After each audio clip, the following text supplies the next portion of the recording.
Obrigado, Senhor, pelo Teu amor. Essa verdade que nós cantamos, Senhor, quantas vezes não é assim na nossa prática? A gente não tem Te amado com todo o nosso coração, com toda a nossa força, com todo o nosso entendimento. Mas nós gostamos de cantar isso, porque dessa maneira imperfeita que somos, Tu conheces o nosso coração e sabes que a gente Te ama. No fim do dia, apesar das decisões equivocadas, apesar da dureza do nosso coração, o Senhor sabe que a gente Te ama. E mesmo que nem sempre a gente Te ame mais do que o ouro e a prata e a nós mesmos, esse é o desejo do nosso coração hoje, que a gente Te ame assim. E é por isso que eu Te peço que aqueça o nosso coração com a Tua palavra, tira o nosso coração de pedra, coloca um coração de carne, que o Teu Espírito Santo faça essa obra, para que sim seja verdade, que a gente Te ame mais do que o ouro, a prata e qualquer outra coisa nessa vida. Faz essa obra que pregador nenhum pode fazer, pastor nenhum pode fazer, nem músico, só o Teu Espírito Santo pode fazer. Para que a gente possa cantar livre e leves, que a gente Te ama. Aleluia. Senhor, Te amo.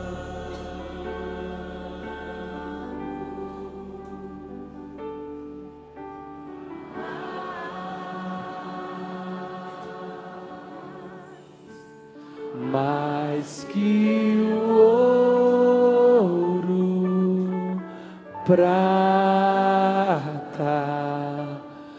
mais que a mim. Aleluia, louvado seja o nome do Senhor. Você pode sentar, meu irmão. Glória a Deus. Dia desses eu conversava com um colega de clero, e eu e ele, a gente tem posicionamentos ideológicos bem distintos, a gente tem opiniões muito distintas. Só o Senhor mesmo para fazer a gente se amar como a gente se ama. Eu amo, ele me ama, mas a gente, bem dizer, discorda de quase tudo. E a gente estava falando sobre isso, ele se preocupa muito com as verdades e com os conteúdos, eu também, claro, mas eu acho que a forma com que a gente faz as coisas também é muito importante. E eu disse que não adiantava a gente fazer a coisa certa, da forma errada. A gente estava conversando sobre isso, e eu confessei para ele que eu meço a espiritualidade, especialmente a minha especialidade, pela forma como eu conduzo as coisas. Porque não adianta eu só dizer uma verdade, dizer que eu sou cristão, dizer que eu creio em Cristo, no amor de Deus, pregar o amor de Deus, se eu trato mal quem está do meu lado, se eu não me comporto dessa forma. Então, por mais que eu creia e que eu diga e que eu conheça a verdade, se ela não transforma o meu comportamento, eu penso que tem alguma coisa errada. Fala, denuncia o nosso coração. A Bíblia diz que a boca fala do que o coração está cheio. Amém? Eu quero refletir sobre isso com vocês um pouquinho a partir da vida de Davi. E é tão bom estar aqui no culto da noite, faz tanto tempo que eu não prego à noite. E levei um puxão de orelha da Dona Cleide, que disse: o senhor não está empregado de noite. Aí eu disse: não, mas dessa vez eu vou estar lá, feliz de estar aqui com vocês. Saul foi feito o primeiro rei de Israel. Israel não tinha rei, e o povo pediu que Deus fizesse um rei. Deus disse: olha, não é bom, deixa eu ser o rei de vocês. Mas, no fim das contas, Deus fez Saul o rei de Israel, mas Saul desobedeceu, e Deus então escolheu Davi para reinar em lugar de Saul. E essa situação foi uma situação muito difícil para os dois. Para Saul, obviamente, porque Saul tinha ciúme de Davi, ele se sentia rejeitado, desde daquela hora de Golias, que Davi matou Golias, e sendo Saul o rei, vem Davi, um menino lá que cuidava das ovelhas do seu pai, e vem e derruba aquele gigante, e as mulheres cantavam: Saul matou milhares, mas Davi dezenas de milhares. Então Saul tinha esse ciúme, tinha essa rejeição, e ainda tinha por cima o fato de que Jonatas, filho de Saul, aquele que deveria ser o sucessor de Saul nesse reinado, Jonatas se apaixonou por Davi, eles tinham uma amizade linda, fizeram uma aliança, e Saul ainda tinha inveja dessa aliança que Jonatas tinha com Davi. Mas não era só difícil para Saul, era muito difícil para Davi, porque Davi tinha sido ungido rei. O profeta Samuel foi lá e ungiu Davi rei, mas Davi não era rei. Ele foi ungido, mas não tinha sido empossado, porque Saul ainda era rei. Essa história é muito longa, muito linda, mas chegou em muitos momentos Saul perseguindo para matar Davi. Davi sabia que era rei, que tinha sido ungido rei, mas ainda não tinha sido empossado, e o outro era rei, mas sabia que Deus já tinha rejeitado ele, e ele sai então para querer matar Davi. E na história que o reverendo Técio leu, eu fiz questão de ler um texto grande, 22 versículos, porque é uma história linda, eu não vou poder contá-la todos nos detalhes, mas nessa perseguição estavam num deserto, e aqueles que já foram ali para o deserto, ali da Judéia, lá em Israel, sabe que é cheio de caverna lá, e Davi se escondia nas cavernas, e Saul procurava ele não encontrava. Davi manejava muito bem aquela região toda, e aí teve uma vez que Saul estava atrás de Davi, não estava encontrando, mas entrou numa caverna desse para fazer suas necessidades básicas, se acho que vocês me entendem o que é que ele foi fazer lá. Então ele entrou nessa caverna, mas não sabia que essa era uma caverna profunda, e que Davi estava escondido nela, lá mais profundo.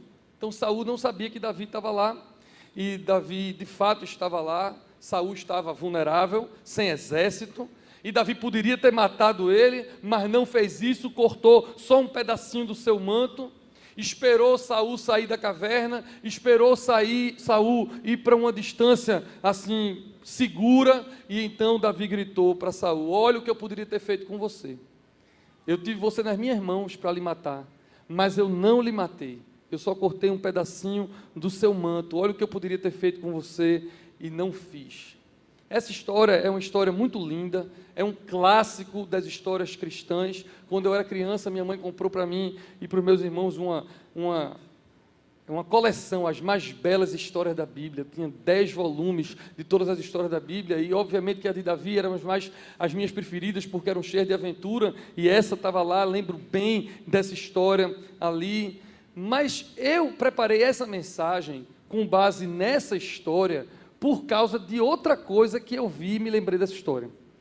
Quem me conhece de perto sabe que eu gosto muito de futebol, sou assim, diferente de Rossini, diferente de Rodolfo, né? Eu sofro pelo Náutico, eu torço e sofro. Rossini é rubro-negro, Rodolfo é tricolor, eu torço pelo Náutico. Eu gosto muito de futebol, e uma coisa rara de você ver é propaganda de time de futebol. Você não vê muito isso, né?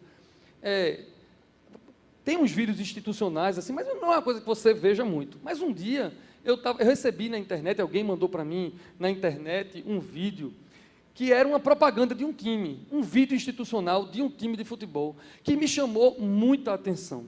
É do Atlético de Madrid, alvirrubro também, né? O Atlético de Madrid é um time lá de Madrid, na Espanha, que é rival do Real Madrid, todo poderoso Real Madrid.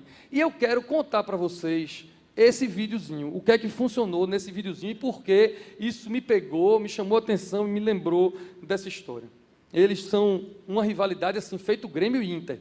Atlético de Madrid e Real Madrid, eles são uma rivalidade muito forte. E a história da propaganda começa assim, é um filmezinho. Um cidadão está caminhando na sua cidade e encontra um idoso, bem idoso, e ele estava perdido.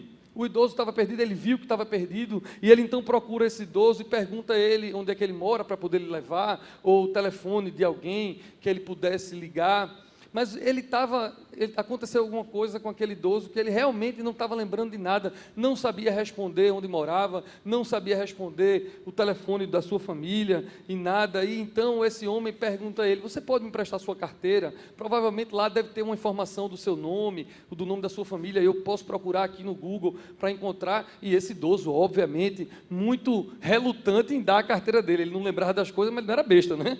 Para dar a carteira dele para alguém, e demorou um pouquinho esse processo de convencimento, mas ele de fato convenceu, pegou a carteira, lá realmente tinha o telefone da família dele, ele ligou, disse que tinha encontrado o idoso, que estava colocando ele no carro e que ia levar para a casa da sua família. Então esse idoso, no filme, vai imaginando essa cena, esse idoso entra no carro desse desconhecido, e ele então bota o idoso atrás e sai dirigindo, era longe, e ele, para fazer a situação ser um pouco mais confortável, fica tentando puxar assunto com o idoso, feito eu quando pego o Uber, fico puxando assunto com o Uber, e ele puxou todo tipo de assunto, falou de política e o idoso não falava nada, aí falou de religião e o idoso não falava nada, Aí ele falou de várias coisas e o idoso não falava, desconfiado, com medo, preocupado, até que esse camarada falou de futebol. Aí quando falou de futebol, o idoso se animou todo. Estou imaginando tu idoso, viu, como é que vai ser. Aí ele todo feliz e começou a falar e se animar para falar de futebol. E o rapaz aí ficou feliz dirigindo, pronto, agora eu encontrei um assunto que ele vai passar a viagem tranquilo. E sendo que o rapaz estava dirigindo, notou que o idoso estava falando da década de 60. Ele lembrava o nome de todos os jogadores, de Stéfano, ele lembrava o nome das jogadas, os títulos do Real Madrid. E ele falava do Real Madrid com a boca cheia, todo animado, e aquele homem estava dirigindo o carro, e sem que o idoso notasse, sorrateiramente, no tabeliê dele, tinha uma bandeira do Atlético de Madrid. Antes que o idoso visse, ele tirou a bandeira do Atlético de Madrid, escondeu, para poder o idoso continuar. E aí o idoso, então, que não viu isso, continuou a falar do Real Madrid, das glórias e dos gols, e ele dá um sorrisinho de canto, desce do carro quando chega na frente da casa do idoso, e chega para a filha, a família daquele idoso, entrega a ele, todo mundo agradece muito a ele. Aí ele viu que a missão dele estava cumprida, volta para o carro, fecha a porta, olha para a câmara, dá um sorriso, pega a bandeira e bota de volta no tabeliê a bandeira do Atlético de Madrid, e o slogan da propaganda diz assim: Atlético de Madrid só não é maior do que os seus valores. Vocês entenderam? Quando eu vi isso, eu parecia uma criança chorando. O Atlético de Madrid só não é maior do que os seus valores. Aquele homem escondeu a bandeira do time que ele amava para poder deixar aquele idoso à vontade e falar do que ele queria. Essa história me impactou muito. Nada justifica violarmos os nossos valores. Aquilo que a gente acredita, ou melhor, em quem a gente acredita, porque a palavra diz, eu sei em quem tenho crido, é maior do que nós. A verdade é maior do que o nosso interesse, a verdade é maior do que o nosso bem-estar. Por mais difícil que você possa achar, ouvir isso, a verdade é mais importante do que a nossa alegria. E a verdade, que é Cristo, que é o amor que cantamos, é maior do que a nossa vida. Por isso que dissemos, mais que a mim, nós te amamos, Senhor. Amém? Amém. Seria justo Davi, naquela caverna, matar Saul. Seria considerado hoje legítima defesa, porque todo mundo sabia que Saul estava ali para perseguir Davi, para matar Davi. Se Davi matasse Saul, estava tudo certo. Ainda mais naquela época que não tinha a justiça de hoje, que era mais olho por olho, dente por dente mesmo, aí era mais do que justo, era compreensível que Davi matasse Saul, que estava o perseguindo injustamente. Mais do que justo e compreensível, era aconselhado que Davi matasse Saul. Os seus homens disseram, mate ele. Ele recebeu conselhos para matar. Mais do que justo, mais do que aconselhável e compreensível, era aparentemente piedoso, era aparentemente correto que ele matasse, porque os homens disseram assim, foi Deus quem te deu essa oportunidade. Deus foi quem te deu a oportunidade. Mas não era certo, e Davi não fez isso. Porque Davi não poderia se transformar no monstro que Saul era. Saul era um louco, e Davi não queria se transformar num louco como ele. E a vida faz dessas coisas. Às vezes você é maltratado ou maltratada. Às vezes você é injustiçado, perseguido, condenado, e lhe é dada a chance de revidar, de vingar, de rebater, de causar o mal a quem lhe causa mal, mas simplesmente não é o certo. E se você cair nessa cilada de justiça própria, nessa cilada de fazer justiça, dessa barganha, desse mérito, disso de merecer, porque você sofre, fazer alguém sofrer também, se você faz isso, você corre o risco de se dar muito mal. Você pode ter um marido, ou um esposo, um patrão, ou um ex-amigo, que pode ter sido um monstro, ou uma monstra com você, mas você não precisa e nem deve se monstrificar para ser igual com ele. Porque os seus valores, e aquilo e em quem você acredita, é mais importante do que o seu bem-estar e a sua vida. E eu não estou aqui defendendo que vocês sejam bestas. Eu não estou defendendo que vocês sejam subservientes. Eu não estou defendendo que vocês deixem as pessoas manipularem você. Eu não estou defendendo que você deixe que as pessoas tripudiem de você e pisem em você. Eu não estou dizendo para vocês aguentarem tudo. Não, vocês podem se posicionar. Vocês podem e devem dar um basta, acabar relacionamentos abusivos. Mas você não precisa se tornar igual aos seus abusadores.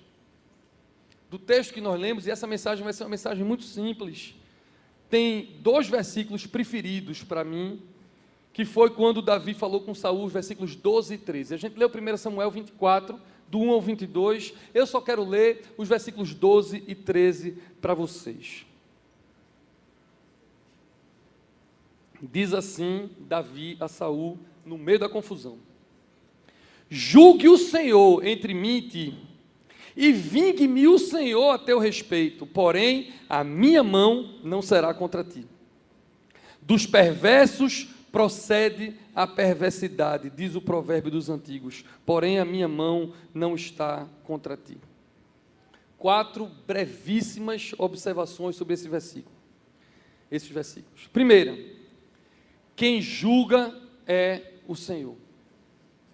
Eu converso com pessoas e às vezes eu quero convencer elas de que elas estão equivocadas, ou convencer elas de que elas estão causando mal a alguém. Nem sempre, ou a maioria das vezes, elas não entendem.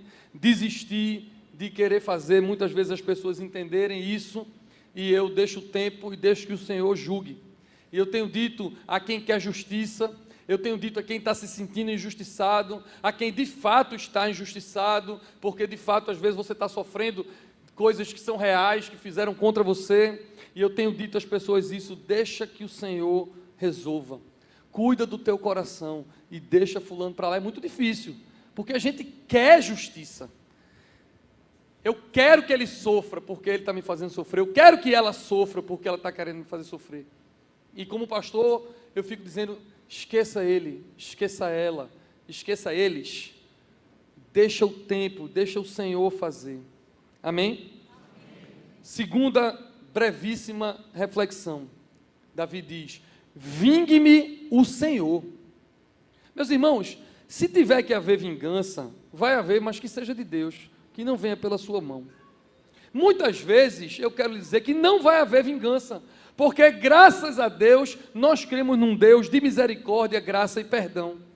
No Novo Testamento, olha o que o apóstolo Paulo vai dizer, Romanos 12, a partir do 19, Paulo vai dizer assim: amados, nunca procurem vingar-se, mas deixem com Deus a ira, pois está escrito: minha é a vingança, eu retribuirei, diz o Senhor. Ao contrário, se o seu inimigo tiver fome, dele de comer, se tiver sede, dele de beber. Fazendo isso, você amontoará brasas vivas sobre a cabeça dele. Não se deixem vencer pelo mal, mas vençam o mal com o bem. Eu quero insistir nisso porque parece que é isso que o Espírito quer falar hoje. Irmão, irmã, vençam o mal com o bem. Não sejam bestas, mas não se tornem bestas. O do Senhor é a vingança, se Ele quiser. Jonas não queria ir pregar para Nínive, porque ele conhecia Deus, e ele sabia que Deus poderia não fazer mal àquele povo, e foi o que aconteceu. E às vezes a gente não quer fazer isso, a gente prefere sofrer, prefere desobedecer, prefere fazer a vingança com as nossas próprias mãos, prefere falar mal do outro, prefere causar, fazer uma maledicência, ou tirar alguma coisa de alguém, com medo de que aquela pessoa não sofra, porque Deus perdoou ela. Isso não é amor, isso não deve ser assim. Vençam o mal com o bem. Terceira reflexão, Davi diz assim para Saul: mas eu não vou pecar, a minha mão não será contra ti. Eu não vou ser maledicente, eu não vou queimar seu filme, eu não vou prejudicar você, eu não vou fofocar sobre você, eu não vou caluniar você. Meus irmãos, vamos falar a verdade, gente dá trabalho, gente é difícil, divergências existem, é normal eu ter uma opinião, vocês terem outras opiniões, é normal haver desentendimentos, pensarmos diferentes, agir diferente, a gente foi criado de forma diferente, mas mesmo que alguém fale mal de mim, eu não sou obrigado a falar mal dele ou dela. E para mim isso é muito forte, porque recentemente eu errei muito nisso. Tinha uma pessoa que, mesmo sem querer me machucava, porque ele dizia para muitas pessoas que eu tinha feito uma coisa que eu não tinha feito. E eu, em vez de me converter e não fazer nada e deixar Deus agir, teve uma hora que eu não aguentei e comecei a dizer que aquilo que ele estava dizendo a meu respeito não era verdade. Se eu tivesse só dito isso, ainda ia. Nem precisava, era melhor ter ficado calado. Mas eu, nessa ânsia de me justificar, de me defender, que é um equívoco, aí eu dizia assim, o que ele está dizendo é uma mentira. E ele está dizendo isso porque ele é mentiroso. Eu precisava estar dizendo que ele era mentiroso, até porque provavelmente ele nem estava querendo mentir, ele achava que eu tinha feito aquilo ali mesmo. Mas pouco importa, o que importa para mim foi eu ter me convertido e ter pedido perdão a ele, porque eu disse, olha meu irmão, você errou contra mim. Eu tive a oportunidade de dizer nos olhos dele, olha, você errou contra mim feio, mas eu quero lhe pedir perdão porque eu errei contra você, porque eu podia ter somente esperado a verdade aparecer, porque a verdade aparece, mas eu não fiz isso, e eu também queimei seu filme por aí. Graças a Deus que ele me perdoou, eu perdoei ele e hoje está tudo bem. Mas não é fácil, eu sei porque eu passei por isso faz pouco tempo, é muito difícil, a gente quer machucar porque a gente está machucado, quando a gente está machucado, a gente quer machucar, é um animal que está doído, vocês gostam de bicho, eu gosto de bicho, então quando tem um animalzinho que ele está machucado, a gente tem medo de cuidar dele, porque machucado, ele quer morder, ele está com medo, e eu e você, muitas vezes a gente vive com medo de muitas coisas que estão acontecendo, com medo de não prover para a nossa família, com medo de amanhã ter um problema, não conseguir pagar uma conta, ou com medo de um diagnóstico, de uma doença, e gente que anda com medo, é gente que anda arisca, e a gente acaba fazendo mal para as pessoas, e especialmente para aquelas pessoas que nos machucam, e eu não quero ser um profeta do mal para você não, mas eu quero ser realista, as pessoas vão lhe machucar, e deixa eu dizer um negócio para você, que você talvez não queira ouvir, mas vai ouvir, você vai machucar pessoas, eu machuco pessoas, infelizmente, e eu preciso perdoar, e preciso pedir perdão, e mais ainda, eu preciso não me vingar, eu preciso pedir que o Espírito Santo me ajude, mesmo que alguém minta ao meu respeito, eu não preciso mentir, nem dizer verdades inconvenientes, porque às vezes são verdades, mas que não precisam ser ditas, porque não edificam, não é sobre o que me irrita, ou o que me maltrata, é sobre Deus querer fazer a imagem de Cristo em mim, e em você, amém? Finalmente, a última reflexão, que resume tudo, no versículo 13, essa frase, eu não gosto de dar título para sermão, mas se eu fosse dar título para esse sermão, seria essa, dos perversos procede a perversidade.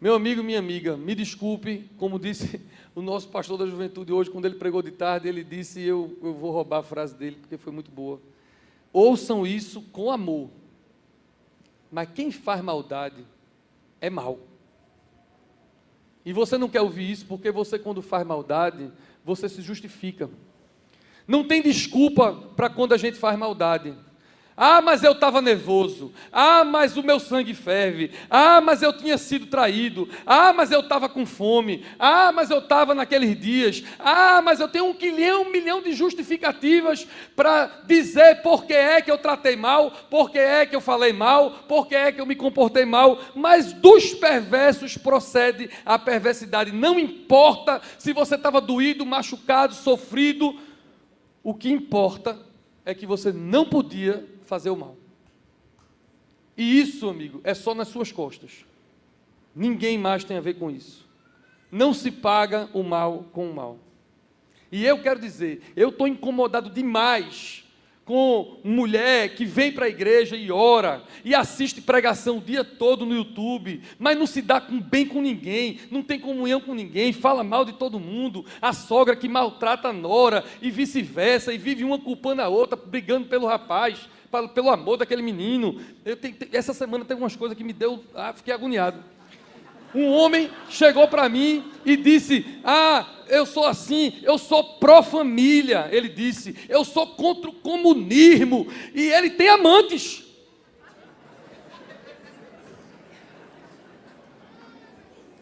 Não dá para a gente pensar só num conteúdo de fé, se o nosso comportamento não for compatível com isso. Eu tinha mais coisa para dizer aqui, mas o Espírito Santo está dizendo para eu não dizer. Porque não é de Deus, eu vou pular. Olha só, agora vem de Deus. Essa história e todas as outras histórias do Antigo Testamento são uma sombra, uma indicação daquilo que em Jesus Cristo seria o acontecimento e que para nós hoje é sacramento. A história de Jesus foi muito pior do que a de Davi. Jesus é o verdadeiro e maior Davi, como diria Tim Keller, porque Jesus não pecou, Jesus só amou, só fez o bem, foi traído, torturado, humilhado, mas como o profeta Isaías já tinha dito muito antes, ele não abriu a boca para amaldiçoar, só para abençoar, só para perdoar, porque ele era assim, bom o tempo todo. A boca fala do que o coração está cheio. Jesus cheio de amor, por isso só saía amor. Na hora da crucificação, na hora da maior dor, da maior humilhação, na hora mais difícil que você pode imaginar, o que é que a gente lembra de Jesus dizendo: Pai, perdoa porque eles não sabem o que fazem. João cuida de minha mãe, mamãe cuida de João. Ou então para o ladrão da cruz, você hoje está comigo no paraíso, na hora em que ele em tese teria todo o direito para reclamar, para murmurar, para chorar, para dizer que estava sendo injustiçado, porque de fato era a maior injustiça que tinha no mundo, e da boca dele só saía bendição. E eu vou perguntar a você, para terminar essa mensagem, Eliel, pode trazer a banda: do que o seu coração está cheio? De vingança? De murmuração? O que é que sai da sua boca? Julgamento, maledicência. E agora eu vou aperrear você, mas agora é do Espírito. O que é que está nas suas redes sociais? A boca fala e o dedo digita do que o coração está cheio. A minha oração é que você esteja cheio de amor. Uma boa maneira de medir a espiritualidade, eu diria, aquele meu amigo do clero, é a maturidade de analisar a nossa boca, porque a nossa boca indica do que o nosso coração está cheio. Se está cheio de justiça própria, de julgamento, de ira, de superioridade, de vingança, de palavrões, ou se está cheio de amor, de alegria, de desejo de abençoar, desejo de ensinar, de edificar ou de cantar louvores a Deus. Olhe para o seu coração. Hoje é um culto especial.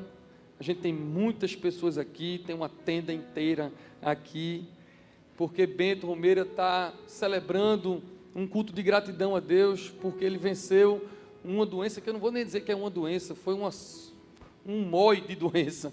Pode dizer mói? Pode, né? Um mói de doença.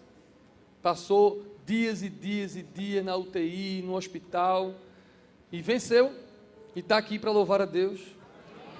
E a pergunta, amém, glória a Deus.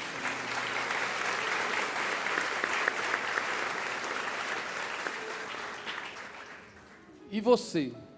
Você está aqui para quê? Eu sei que você tem problemas, eu sei que tem dificuldades, eu não sou alienado do mundo. A minha pergunta é, apesar das circunstâncias, apesar das dores e dos desafios, você está enchendo o seu coração de quê? E a consequência disso é o que é que está na sua boca, o que é que sai dos seus lábios. Eu vou orar agora para que você saia daqui pronto para abençoar com seus lábios, pronto para bendizer na sua casa, mesmo quem lhe trata mal, mesmo quem faz injustiça, no seu trabalho, aqui na igreja, no ministério, aonde você for, onde sua planta dos pés pisarem, a sua boca sair bendição. Amém? Vamos pedir que o amor de Deus encha você. Curve sua cabeça, feche seus olhos. Senhor, nós estamos aqui reunidos na reconciliação, muitos presencialmente, outros muitos online, mas todos que estamos aqui precisamos do Senhor.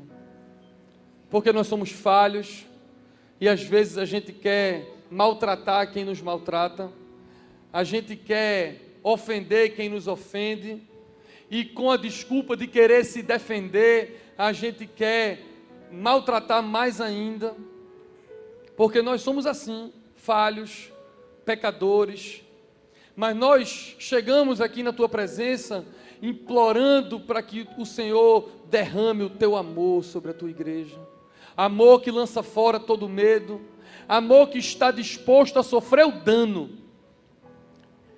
mas não fazer vingança, amor que está disposto a andar a segunda milha, mas não rebater, amor que está disposto a mostrar outra face.